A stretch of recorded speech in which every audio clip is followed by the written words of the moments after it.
आप और हम देखने वाले सभी दर्शकों को मीनू शर्मा का नमस्कार, स्वागत और हार्दिक अभिनंदन। विषय ज्ञानवर्धक हो या रोचक, आप और हम के मन से हम जन साधारण और जन दिव्यांग के मन से जुड़े और उनकी कला से जुड़े हर ज्ञान को सकारात्मक समझ का विशिष्ट रूप देने का प्रयास करते हैं। वैसे आज एक ऐसे विषय पर बात करेंगे जिसका सूत्रधार हमारी नज़रों के सामने तो है पर हमारे दिलों से बहुत दूर है, जिसका अपना कोई चेहरा तो है पर कोई विशिष्ट नाम नहीं, जिसका अस्तित्व तो है पर समाज में उसकी अपनी कोई पहचान नहीं। यह अद्भुत सूत्रधार है स्ट्रीट चिल्ड्रन। गूगल करें तो स्ट्रीट चिल्ड्रन का अर्थ है गली के बच्चे। यह वे बच्चे हैं जो मंदिर, दरगाह, रेलवे स्टेशन, मार्केट, आधुनिक पुलों के नीचे, यहाँ वहाँ हर जगह दौड़ते भागते नजर आ जाते हैं। स्ट्रीट चिल्ड्रन के मनोविज्ञान के बारे में आज हम चर्चा करना चाहेंगे और चर्चा करने के लिए हमारे स्टूडियो में आमंत्रित हैं मिस्टर जेश कुमार त्रिवेदी जी। आप president association of rehabilitation professionals and parents के अध्यक्ष हैं, deputy manager standard and quality assurance skill council for persons with disability, और साथ ही स्टूडियो में आमंत्रित हैं मिस प्रीति जो कि एक स्पेशल एजुकेटर हैं। बहुत बहुत स्वागत है आप दोनों विशेषज्ञों का हमारे इस कार्यक्रम में। धन्यवाद। मुझे भी अच्छा है लगा कि हम आपके बीच आए और हम अपना अनुभव शेयर करेंगे आप लोगों के साथ। जी अवश्य। तो कार्यक्रम का आरंभ करते हैं। राजेश जी, ये सड़कों पर दिखने वाले बच्चे अक्सर समूह में दिखते हैं जिन्हें हम स्ट्रीट चिल्ड्रन कहते हैं। आखिर कौन है ये बच्चे, कहाँ से आए हैं? जनरली स्ट्रीट चिल्ड्रन जिन्हें हम कहते हैं वे रेलवे स्टेशन के पास, बड़े बड़े शहरों में पुलों के नीचे, ब्रिज के नीचे रहते हैं जी। या कहीं बहुत बड़ा स्पेस है तो स्ट्रीट पे रहते हैं जी। ये किसी न किसी प्रकार से हमारे समाज से एक्सक्लूडेड होते हैं और इनका पारिवारिक पृष्ठभूमि बहुत ही दयनीय होता है। कई बार ये समाज से निकाल देते हैं, कई बार ये अनाथ होते हैं, कई बार किसी के द्वारा किडनैप करके या कहीं और से लाए हुए होते हैं और उन्हें छोड़ दिए होते हैं। जो इस प्रकार के जीवन व्यतीत करते हैं प्रायः ये दो प्रकार के होते हैं। एक वे बच्चे जो स्ट्रीट पे ही अपना जीवन यापन करते हैं, दूसरा वे बच्चे जो स्ट्रीट पे रहते हैं पर कहीं और काम करते हैं, वे बच्चे होते हैं। इन्हें हम स्ट्रीट चिल्ड्रन कहते हैं। जी जी जी। प्रीति वर्मा जी, यहाँ मैं आपसे प्रश्न करना चाहूंगी कि हर व्यक्ति समाज से जुड़ने से पहले अपने परिवार से जुड़ता है, तो स्ट्रीट चिल्ड्रन का जैसे कि सर ने बताया कि उनकी एक पारिवारिक पृष्ठभूमि होती है, तो किस तरह का चेहरा होता है इनकी पारिवारिक पृष्ठभूमि का? जैसे कि सर ने बताया कि जैसे ये परिवार जो जिस परिवार से आते हैं ये बहुत ही गरीब परिवार से होते हैं और जनरली ये होता है कि सेपरेटेड पेरेंट्स की वजह से भी जो है स्ट्रीट्स में निकल जाते हैं, या कई बार होता है कि इनके पेरेंट्स जो है नहीं होते या उनकी मृत्यु हो जाती है जिसकी वजह से वो घर छोड़कर भाग जाते हैं, या कभी कभी ऐसा भी होता है कि इनके पेरेंट्स सेकंड मैरिज कर लेते हैं जिसकी वजह से वो स्टेप फादर या स्टेप मदर की वजह से उनके मार पिटाई की वजह से वो घर छोड़ना ज्यादा बेहतर समझते हैं। तो इनको इनके माता पिता का इनके साथ किस तरह का जो भावनात्मक स्तर पर किस तरह जुड़े होते हैं अपने माता पिता से?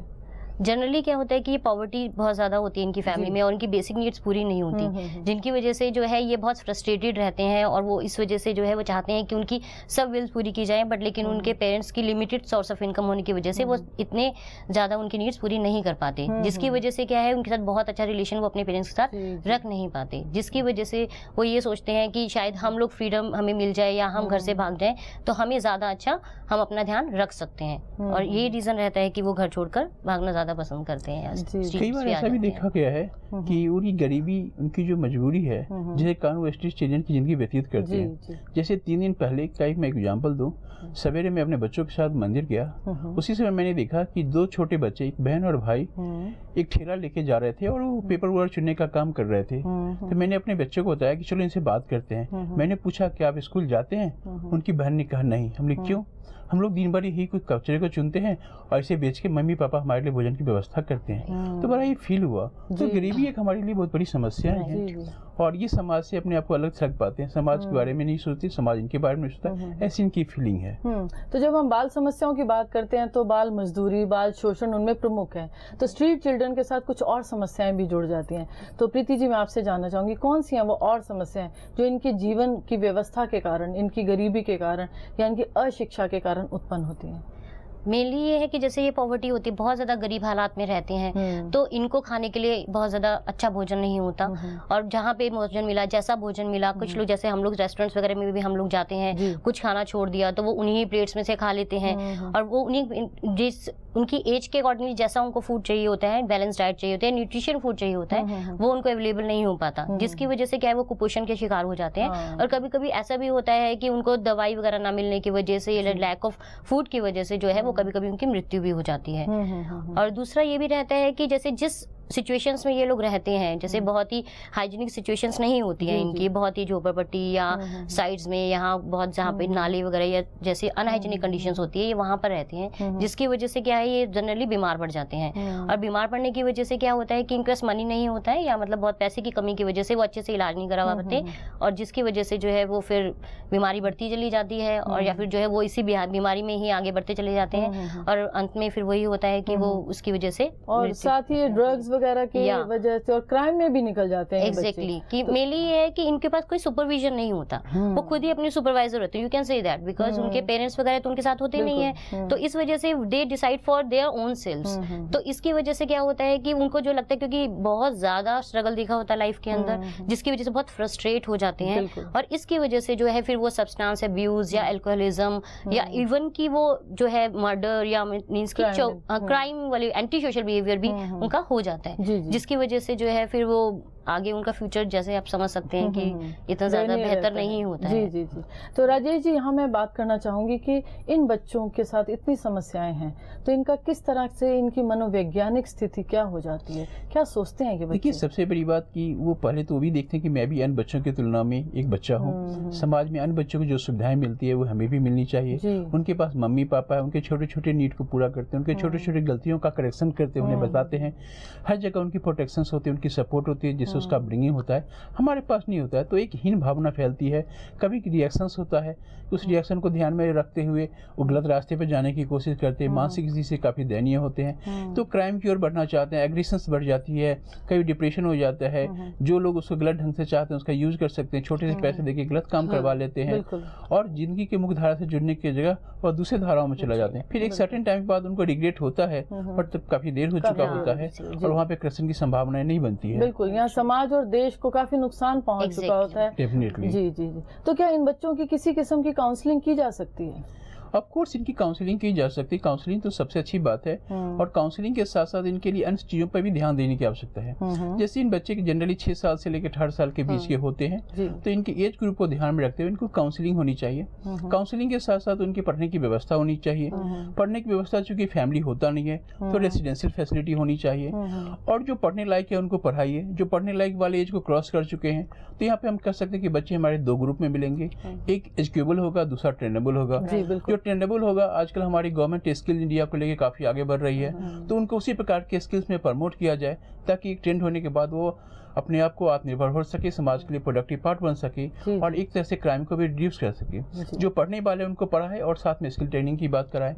इसके अलावा जो सिर्फ स्किल ट्रेनिंग ही किए, हम चाहे तो NIOS के थ्रू उनको भी बेसिक एजुकेशन देके आगे एजुकेशन को प्रमोट कर सकते हैं। तो इस प्रकार से बच्चे हमारे समाज की मुख्य धारा से जुड़ेंगे, एक समाज के लिए उत्पादक अंग बन सकेंगे, और समाज की जो क्राइम या किसी अन्य प्रकार की जो विकृतियां हैं वो धीरे धीरे कम होगी। जी। और साथ ही इनको किसी किस्म की लाइफ स्किल्स की ट्रेनिंग भी देना जरूरी है क्या? जब हम इसको स्किल डेवलपमेंट ट्रेनिंग की प्रोग्राम कराएंगे, उस समय life skills, soft skills, other behaviour, समाज के साथ कैसे जुड़ते हैं, वेरियस एक्टिविटी में जब उनको इन्वॉल्व करेंगे, तो ऑटोमेटिकली ये सब कुछ वहाँ पे सीखेंगे। एक परिवार की तरह मिलेगा, ग्रुप एक्टिविटी में वो इन्वॉल्व होंगे, जिम्मेदारियां मिलेगी समाज के प्रति, सरकार के प्रति, अपने प्रति, तो डेफिनेटली ओवरऑल इनका डेवलपमेंट होगा। इनकी सोचने की दिशा भी बदल जाएगी। जी बिल्कुल, सोच सकारात्मक होगी, पहल क्रियात्मक होगी, जो एक अच्छे प्रोडक्टिव पार्ट बन के हमारे समाज के लिए बाहर निकलेंगे। जी। प्रीति जी, संक्षेप में आप हमारे दर्शकों को क्या मैसेज देना चाहेंगी, आप और हम के मन से, कि क्या करें, स्ट्रीट चिल्ड्रन बच्चों को किस दृष्टि से देखा जाना चाहिए? मेरे हिसाब से स्ट्रीट चिल्ड्रन को अगर जो है बहुत अच्छे से काउंसलिंग दी जाए, या उनको कन्विंस किया जाए, या मेनली उनको प्यार की बहुत ज़्यादा ज़रूरत होती है, अगर उनको प्यार से उनको समझाया जाए और उनको थोड़ा सपोर्ट किया जाए, तो वो हमारे देश के लिए बहुत बड़े जो है इम्पोर्टेंट एक सिटीजन भी बन सकते हैं। जी, बहुत बहुत धन्यवाद आप दोनों विशेषज्ञों का कि आप हमारे मंच पर आए और इतनी महत्वपूर्ण जानकारी दी। सड़कों पर जीने का कारण जो भी हो, यह तो सच ही है, यह जिंदगी कष्टपूर्ण है और पल पल खतरों से भरी है। अगर समय रहते इन बच्चों की स्थिति और इनके मनोविज्ञान का संज्ञान लिया जाए और उचित मार्गदर्शन किया जाए, तो उनकी स्थिति बेहतर हो सकती है। इसी के साथ लेते हैं एक छोटा सा ब्रेक में पक्षियों के लिए पानी की व्यवस्था अवश्य कर दें। तापमान 48 डिग्री सेल्सियस के पारे तक पहुंच चुका है। लेते हैं एक ब्रेक छोटा सा।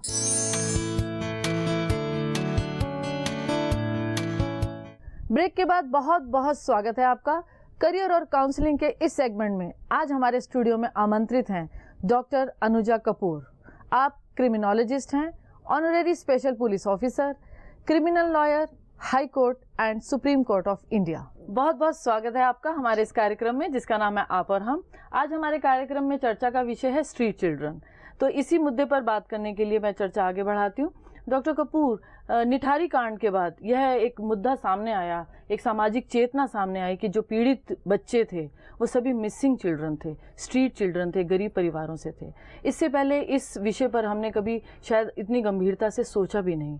तो क्या लगता है, अगर हमने मिसिंग चिल्ड्रन की समस्या पर पहले से काम किया होता या चेतना होती तो इस तरह के गंभीर घृणित अपराधों को रोका जा सकता था, और भविष्य में हम क्या कार्य करें कि इस तरह के अपराध फिर से ना हो? मुझे लगता है कि आपने आज जो क्वेश्चन पूछा और आपका जो ये मुद्दा है स्ट्रीट चिल्ड्रन का, बहुत ही खूबसूरत मुद्दा आपने इसके ऊपर विषय पे बात करने के लिए सोचा। यही एक प्रॉब्लम है कि इसके ऊपर कोई बात करता नहीं है। क्योंकि इसके ऊपर कोई बात करता नहीं है तो इसलिए ये सबसे बड़ी प्रॉब्लम थी कि किसी को इसके बारे में पता नहीं था। अब स्ट्रीट चिल्ड्रन, मिसिंग चिल्ड्रन, अब स्ट्रीट चिल्ड्रन मिसिंग चिल्ड्रन कैसे बन गए? प्रॉब्लम क्या आती है कि जब आप बच्चे पैदा करते हैं और ख़ास करके जो एक पुअर सोसाइटी जिसको हम कहते हैं, जहाँ से ये बच्चे आते हैं जो भीख मांगते हैं, अब उनके अंदर क्या प्रॉब्लम आती है कि वो इस पे बिलीव करते हैं कि बच्चों की तादाद पैदा हो जाए, क्योंकि हर एक बच्चा एक उनके लिए काम लेकर आता है और वो जितने बच्चे उतने हाथ। अब जितने बच्चे उतने हाथ, और पहले ये हमारे में आधार कार्ड का सिस्टम भी नहीं था, तो कहीं ना कहीं उनकी आइडेंटिफिकेशन कहीं से हम कर नहीं पाते थे। आइडेंटिफिकेशन है उनका ब्लड ग्रुप से रिलेटेड है, क्योंकि आधार कार्ड से आपके यहाँ पर कहीं भी डाटा नहीं था इनका, क्योंकि कहीं पर कोई जब जन्मा ही नहीं तो वो मृत्यु धारण कैसे कर सकता है। जी। तो ये बहुत बड़ा फैक्टर था कि स्ट्रीट चिल्ड्रन के अंदर किसी ने जन्मा ही नहीं तो मृत्यु में तो आ ही नहीं सकता। तो उसका जब जन्म लेने का डाटा नहीं है तो उसका मृत्यु का डाटा हो नहीं सकता। तो मिसिंग चिल्ड्रन का मतलब क्या आता है कि उनको बाद में पता चलता है कि मेरा बच्चा यहाँ पर मेरे साथ नहीं है।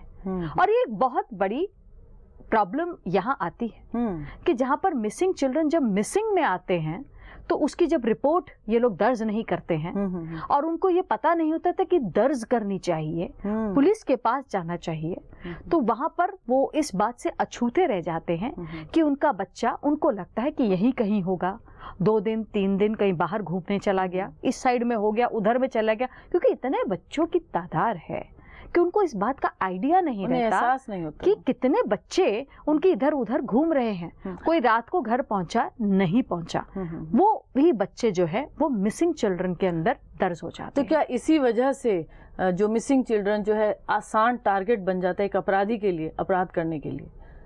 बिल्कुल सही कहा आपने, यही मैं बात बता रही हूँ कि बिल्कुल, क्यों आप जिसके बारे में आपके कुछ पता ही ना हो, जिसको कोई ढूंढने वाला नहीं होगा, जो देखेगा ही नहीं कि मेरा बच्चा है या नहीं है, तो वहां पर आप क्या करेंगे? वहां पर तो उसको आप इजी कैच हो गया, वो एक विक्टिमोलॉजी वहां पे आराम से पनप गई। यहाँ पर हम प्रीडेटर पर्सनालिटी को लेकर आते हैं कि जो इसके बारे में प्रे करता है, प्रे मतलब वो उस आदमी उस पर्सनालिटी को ढूंढता है जिसके ऊपर वो प्रे कर सके, जिसको वो उठा सके, जिसको वो हटाकर अपने पास लेकर आ सके। और वो कौन होते हैं? वो वही बच्चे होंगे जो मासूम है, जैसे यहाँ पर घूम रहे हैं, इनके पास, इनको इस बातों की नॉलेज ही नहीं है कि वो इतने इजी टारगेट है इन प्रेडेटर पर्सनालिटीज के लिए, और वहां से उनको वो पिक कर लेते हैं, और वो पिक करके उनके साथ सिर्फ और सिर्फ बलात्कार नहीं होता, ह्यूमन ट्रैफिकिंग होती है, ऑर्गन का धंधा चालू हो जाता है। उनके ऑर्गन्स निकाल के कहाँ से आ रहे हैं आप बताइए? ऑर्गन्स, किडनी, लिवर कहाँ से आ रहे हैं? तो ये ऑर्गन का भी बहुत बड़ा फैक्टर है आपके मिसिंग चिल्ड्रन में। स्ट्रीट में निठारी कांड जहाँ हुआ, वहां पर इन सब चीजों की वजह से ये बात सामने खुलकर आई, ऐसा नहीं था कि नहीं होता था, बस एक ये खुलकर सामने आया मुद्दा।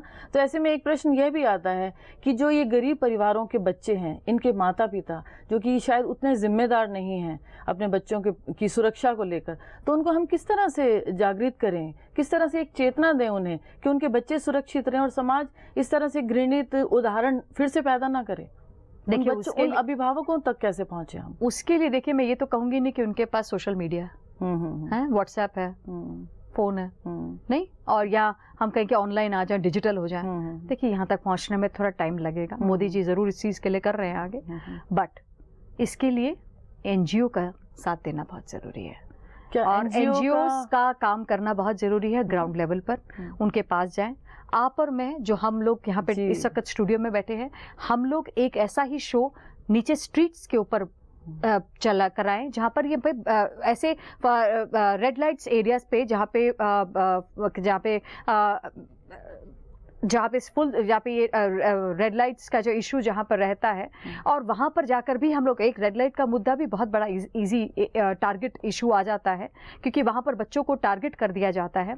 आपके बस स्टॉप्स हैं, आपके जहाँ पे ट्रैफिक सिग्नल्स हैं, वहाँ पर जब बच्चे आकर रुकते हैं तो एक वहाँ पर जाकर बात की जा सकती है। उनको हमें ऐसा काम करना है कि हम उन तक पहुंचे, वो हम तक नहीं।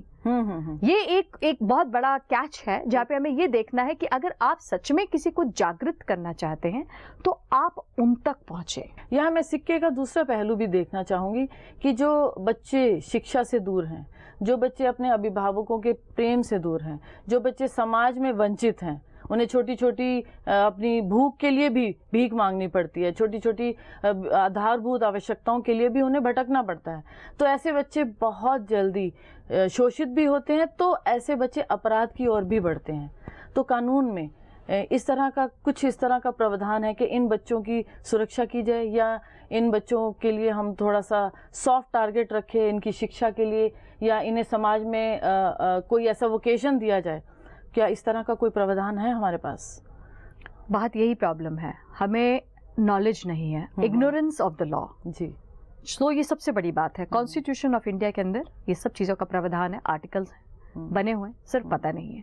स्टेट की जिम्मेवारी है पैदा होने से मरण तक, स्टेट इस चीज़ को हैंडल करता है। स्टेट ही ये चीज़ बताता है जिसको हम कहते हैं DSP, जहाँ पर ये आपका उसमें प्रावधान हैं कि आपको अगर स्टेट से रिलेटेड आपको इन चीज़ों के बारे में नहीं मालूम है तो आप इसके बारे में, जो यही मैं कह रही हूँ कि एनजीओज इन चीज़ों को आगे लेकर आए, क्योंकि लोगों को पता नहीं है, लोग इस बात को समझ नहीं पाते हैं। अब हम लोग बहुत ज़्यादा वोकल हो गए नुक्कड़ नाटक की हेल्प से। इन लोगों के अपने आर्टिकल्स, अपने कॉन्स्टिट्यूशंस और अपने फंडामेंटल राइट्स के लिए लोगों को पता होना, राइट के लिए पता होना। अब रेप राइट्स पता है, क्योंकि निर्भया के बाद ये रेप राइट है, छोटे छोटे बच्चों तक को भी समझ में आने लग गया। एटलीस्ट वो रेप क्या होता है। तो जिस चीज के बारे में हम एक डायलॉग चालू नहीं करेंगे तो उसके बारे में पता नहीं चल सकता। हमारे कॉन्स्टिट्यूशन ऑफ इंडिया के अंदर इस चीज के प्रावधान है। स्टेट को इसके लायबल माना गया है, रिस्पॉन्सिबल किया गया है कि वो बच्चों को एक तो फ्री एजुकेशन दे, ये आपका फंडामेंटल राइट है। उनका आर्टिकल 21 ये कहता है कि आपको लाइफ एंड पर्सनल लिबर्टी आपकी होनी चाहिए, कि जहां पर आपको ये पता होना चाहिए कि आपका जिंदा रहना और सही मायने में इन गुड कंडीशन, ह्यूमन जो एक कंडीशन रहती है वो चीजें आपको मिले, आपको पढ़ाई मिले, आपको काम मिले, आपका जो और सिर्फ यही नहीं, आपकी फंडामेंटल ड्यूटीज क्या हैं ये भी कॉन्स्टिट्यूशन ऑफ इंडिया आपको बताता है।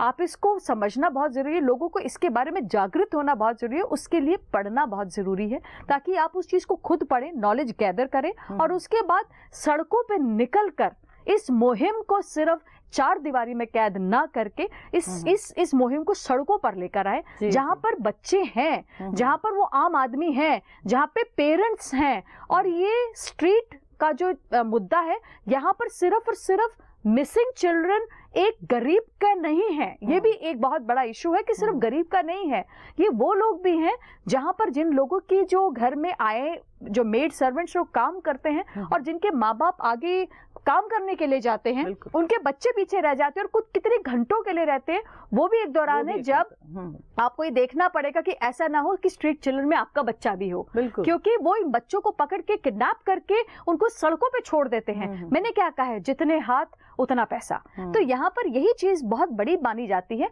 और ऑर्गन से रिलेटेड, ह्यूमन ट्रैफिकिंग से रिलेटेड, प्रोस्टिट्यूशन से रिलेटेड, ये सब चीजें यहाँ से उठाई जाती हैं। और आपको मैं क्विकली एक बात और बता दूं कि जो बाहर से लोग आते हैं टूरिस्ट, उनको ये स्ट्रीट चिल्ड्रन बहुत ज्यादा आकर्षित करते हैं क्योंकि वो पेडोफाइल्स होते हैं। उनमें से कितने ऐसे हैं जो पेडोफाइल्स, और गोरों को ये चमड़ी बहुत पसंद आती है और बच्चे आर द इजीएस्ट टारगेट। इसीलिए मिसिंग चिल्ड्रन का मतलब है ढूंढिए वो बच्चे जो हमारे हैं, बिल्कुल, जिनके ऊपर कोई प्रक्रिया नहीं है, वो बच्चे जिनका ना जन्म हुआ ना मरण हुआ, इनको टारगेट इसीलिए आसानी है क्योंकि इनका कोई बायोडाटा नहीं है, ये आपके किसी भी डाटा में अवेलेबल नहीं है। जी, बहुत अच्छी बात कही आपने। निश्चित रूप से गरीबी एक अभिशाप है, लेकिन राइट टू लिव की अगर चेतना समाज में आ जाती है तो इसकी मुहिम छेड़ने की आवश्यकता है। उसके बाद हम स्ट्रीट चिल्ड्रन को एक समस्या की तरह नहीं, एक समाधान की तरह देख सकते हैं। बहुत बहुत धन्यवाद आपका, आप हमारे स्टूडियो में आए और इतनी महत्वपूर्ण जानकारी हमारे दर्शकों को दी। अब वक्त हो चला है एक छोटे से ब्रेक का। ब्रेक के बाद फौरन हाजिर होंगे लेकर आपका कार्यक्रम आप और हम।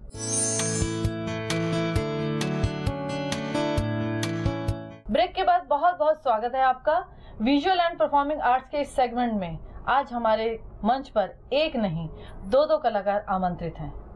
आप हैं योशिता वालिया, जिन्होंने अभी इसी वर्ष कक्षा 12वीं की परीक्षाएं दी हैं, और साथ ही आमंत्रित हैं यशिका शर्मा, जो कि कक्षा 10वीं की छात्रा हैं। बहुत बहुत स्वागत है आप दोनों का हमारे इस कलात्मक मंच पर। योशिता, आप अपनी कला के विषय में हमारे दर्शकों को बताइए। जी, इसे पेंसिल स्केचिंग बोलते हैं। एक खाली कागज पे हम पेंसिल से इसको बनाते हैं, और जैसे कि आप इस वाली तस्वीर को देख सकते हैं, इसमें दुख को बहुत अच्छे से प्रकट किया गया है, क्योंकि काफी लोग ऐसे होते हैं जो अपनी बातें दूसरों को खुल के नहीं बता पाते हैं, तो वो इस चीज को अपनी ड्राइंग के जरिए दूसरों को समझा सकते हैं। जैसे कि इस चित्र में देखिए, इसमें मासूमियत कितनी अच्छी से दिखाई गई है बच्चे की, क्योंकि बच्चे की मासूमियत हम कुछ ऐसी बात है जो हम दूसरों को बता नहीं सकते, लेकिन चित्र के जरिए हम उसको बहुत अच्छे से दिखा भी सकते हैं। तो इसलिए मैंने ये बनाई थी। जैसे कि आप इस चित्र को देखिए, इसमें इतनी सुंदरता प्रकट करी हुई है मैंने लड़की की। अगर लड़की की हम तारीफ करेंगे तो वो काफी नहीं होगी, अगर हम उसे दिखाएंगे तो ज्यादा अच्छा लगता है, तो इसलिए ये ऐसे बनती है। जो आपने ये सारी स्केचिंग की है, तो इसके अंदर विशेष बात क्या है कि आपने रंगों का इस्तेमाल मैं देख रही हूँ कहीं नहीं है? ये पेंसिल स्केचिंग होती है, इसमें ये बिना रंगों के ही होती है। इसमें एक खाली कागज होता है, उस पे हमें पेंसिल से शेडिंग देनी होती है। अच्छा। और मतलब उसमें पूरी जान डालनी होती है एक तरीके से। ये तो इसमें तो भाव बहुत सुंदर तरीके से उभर कर आ रहे हैं। बहुत सुंदर कला के साथ आप जुड़ी हुई हैं। और ये कला आपको कब लगा कि ये कला आप कर सकती हैं? बचपन से मैंने मतलब ड्राइंग का बहुत शौक था। पहले तो मैं कार्टून और छोटे मोटे ही बनाती थी, फिर अच्छा। जब अभी थोड़े टाइम से मेरे को घर वालों ने बहुत मोटिवेट करा कि पेंसिल मतलब अगर इतना अच्छा कर रहे हो तो चित्र बनाओ इंसानों के, वो ज्यादा अच्छे लगते हैं। तो मैंने 1-2 बनाने शुरू करे, तो वो काफी अच्छे बनते गए, तो फिर मैं बनाती गई। बहुत सुंदर। अब मैं रुक करना चाहूंगी यशिका आपकी तरफ। यशिका, अपनी कला के विषय में हमारे दर्शकों को बताइए। जी, मैं सिंगिंग करती हूँ, और सिंगिंग एक ऐसी कला है जिससे हम भगवान से जुड़ते हैं, और हम कभी अगर टेंस हो तो वो हमारे मतलब टेंस को ठीक करती है। क्या बात। तो उसके लिए मतलब अगर कभी हमें बहुत ज़्यादा परेशानी है, हम किसी चीज़ में मतलब उलझे हुए हैं, तो हम सिंगिंग करेंगे तो हमारे दिल को थोड़ी शांति देगा। तो क्या आप हमारे दर्शकों को अपनी एक प्रस्तुति पेश करना चाहेंगे? जी जरूर। तो आप हमारे दर्शकों को क्या सुनाना चाह रहे हैं? जी, मैं सिंगिंग में सूफी कैटेगरी का सुनाना चाहूँगी। सूफी कैटेगरी, ये सूफी कैटेगरी गायन में आपने क्यों ली? क्योंकि ये सीधे भगवान से हमें जोड़ती है। अच्छा, और मतलब ये हमारे भाव ज्यादा अच्छी तरह से प्रकट करती है। अच्छा, तो अध्यात्म से जुड़ना चाहती हैं यशिका। ठीक है यशिका, बहुत सुंदर। आप हमारे दर्शकों को एक अपनी प्रस्तुति दीजिए। प्यारे प्यारे प्यारे प्यारे, थारे बिना लागे नहीं मारा जिया रे, हो थारे बिना लागे नहीं मारा जिया रे, नैनों ने थारे कैसा जादू किया रे, थारे बिना लागे नहीं मारा जिया रे, हो थारे बिना लागे नहीं मारा जिया रे पिया रे पिया रे पिया रे पिया रे थारे बिना लागे नहीं मारा जिया रे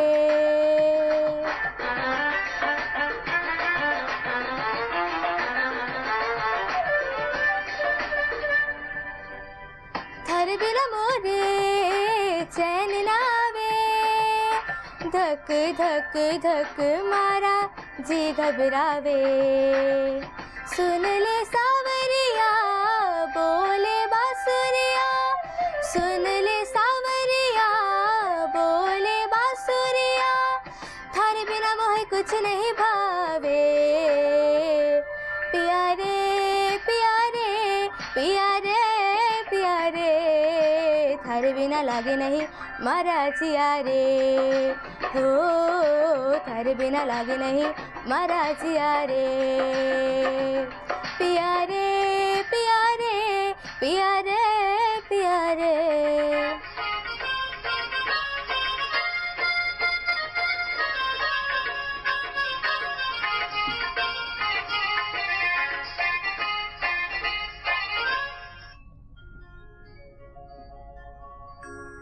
हो लाल मेरी पत रखियो बला झूले लालन सिंदड़ी दा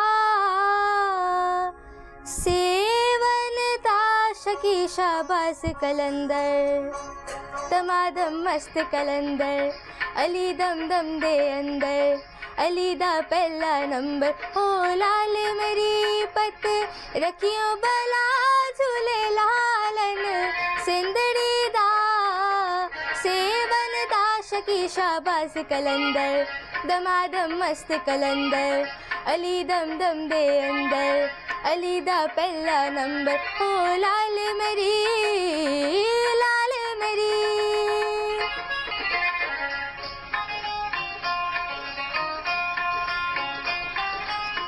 चार चिराग तेरे वलन हमेशा चार चिराग तेरे वलन हमेशा पंजवा में वालन आयो बला झूले लालन हो पंजवा में वालन पंजवा में वालन आयो बला झूले लालन सिंदड़ी दा सेवन दा शकी शाबाज कलंदर दमादम मस्त कलंदर अली दम दम दे अंदर अली दा पहला नंबर हो लाल मेरी पत रखियो बला झूले लालन सिंदड़ी दा सेवन दा शकी शाबाज कलंदर दमादम मस्त कलंदर अली दम दम दे अंदर अली दा पहला नंबर दमादम मस्त कलंदर दमादम मस्त कलंदर दमादम मस्त कलंदर। बहुत ही सुंदर प्रस्तुति रही आपकी। आज आप और हम के मन से जो चित्रकला और गायन कला का जो ये सफर रहा बेहद खूबसूरत रहा। बहुत बहुत धन्यवाद आप दोनों का। आप हमारे मंच पर आए और हमारे दर्शकों को इतनी सुंदर प्रस्तुति दी। साथियों, स्ट्रीट चिल्ड्रन सड़कों पर जीने वाले वो राजा हैं जिनका कोई सच्चा साथी नहीं, कोई असली मददगार नहीं। घोर गरीबी, कुंठित परवरिश, उचित मार्गदर्शन का अभाव, यही इनकी जिंदगी का सच है। आपराधिक आंकड़े संकेत दे रहे हैं कि यह बच्चे अवांछित गतिविधियों में शामिल होकर देश की प्रगति, देश के मान सम्मान और देश की अर्थव्यवस्था को भारी नुकसान पहुंचा सकते हैं। हाल ही में एक नामी अभिनेता ने कहा था, हम उस देश के वासी हैं जिस देश में सचिन रहता है। पूरे सम्मान के साथ यहाँ मैं एक पंक्ति और जोड़ना चाहूंगी। हम उस देश के वासी हैं जिस देश में एक मछुआरे परिवार से पल बढ़कर एक बच्चा वैज्ञानिक बनकर मिसाइल मैन कहलाता है और देश का राष्ट्रपति बन जाता है। हम उस देश के वासी हैं जहां चाय बेचने वाला एक नन्हा बालक देश का प्रधानमंत्री बन जाता है। इसीलिए साथियों, सड़कों पर पलने वाले या गरीब बच्चे भी आखिर बच्चे ही हैं और हर बच्चा भगवान का ही रूप होता है। अगर हम अपने व्यस्त जीवन में से किसी एक बच्चे को शिक्षा और संस्कार देने का प्रयास कर सकें तो इन बच्चों की व्यक्तिगत जीवन की दिशा ही नहीं, समाज एवं देश की भी दिशा बदल सकती है। इसी सुविचार के साथ आज्ञा चाहते हैं। अगले सप्ताह इसी समय फिर हाजिर होंगे। मनोविज्ञान पर आधारित एक नए विषय के साथ और कुछ नई रोचक मुद्दों पर बातें करेंगे आप और हम। नमस्कार।